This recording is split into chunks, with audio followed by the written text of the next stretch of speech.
Welcome to my channel Daily Bulletin News. Sarah receives a surprising assist in her search for Xander's mother, and Ava pulls a gun on Clyde. At the hospital, Kayla admires Sarah's engagement ring. Sarah quips she would have been happy with a tattoo ring, but Maggie would have killed her. She's not a fan. Kayla isn't either, noting they're hard to get off. Sarah wonders why she'd want to get rid of her engagement ring tattoo. Xander strolls up, assuming Kayla thinks he'll screw it up again. Kayla apologizes, insisting she hopes it works out this time. Xander vows he's learned his lesson. All that matters to him is being a good husband and father. Kayla warily eyes him. Steve packs a duffel bag at home, which includes his gun. An anxious Chad comes over for an update, but Steve puts him off. Chad isn't leaving until he knows what's going on with Clyde. Steve fills him in on Montana. Chad calls for the dimmer jet to take them there. Steve argues against it, but Chad's going with or without him. Relenting, Steve heads out the door and runs into Kayla. At the pub, Kate worries to Roman about how lonely Lucas is at the monastery. Roman urges her to call him. When she does, she learns Lucas left with Harris. Kate and Roman deduce they've gone after Clyde with Ava. Kate swears if anything happens to her son, she'll take Harris and Ava out on her own. In the Montana motel room, Ava mocks a bound and gagged Goldman about her gluten-free bread. Lucas says, luckily for them, her love for it led them right to her. Now they need her to give up Clyde's location.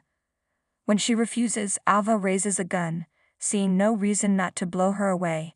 Since he's trying to keep himself out of Statesville, Lucas gently takes the gun from her. Later, Ava finds Goldman's phone in her car.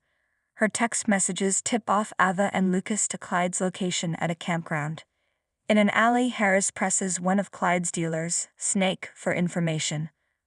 When Snake resists, Harris looks at his phone's location history and finds the campground. Harris leaves Snake restrained in the alley.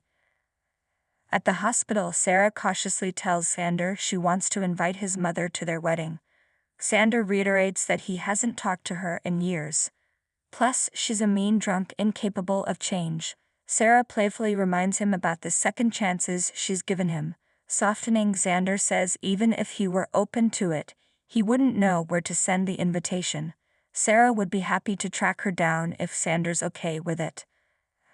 At home, Steve tells a furious Kayla what he and Chad are doing. Chad leaves for the airfield to give them privacy. Kayla wants Steve to let Harris and Ava handle things, but Steve can't watch from the sidelines. Kayla wonders why he's the one who always has to put his life on the line. Steve says that when he sees a threat, he has to take action. It's who he is, and she used to love that about him. After Ava's changed into Goldman's clothes, she heads to the campground. When Clyde approaches her from behind, Ava turns with her gun raised. He warns she'll go to prison for killing him, but she assures him this isn't her first rodeo. The gun's untraceable, and if she so desires, no one will ever find his body. He tried to kill her son, and now she's going to kill him. End of story. Harris rushes up. What the hell are you doing? At the motel, Goldman remains bound and gagged, wearing the monk's robe. When Lucas gets a text from Kate, he notices all the missed messages from her. This isn't going to be pleasant, he says, sighing. He calls Kate and lies that he's at the monastery. Kate reveals she knows exactly what he's doing. He tells her they found Clyde and that everything will be fine. At the hospital, Sarah muses to Xander that it'd be nice for Victoria to know her paternal grandmother.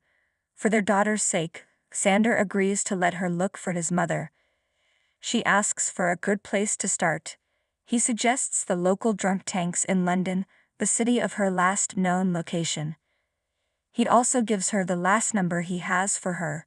He doesn't think this is the best idea, but he appreciates the gesture.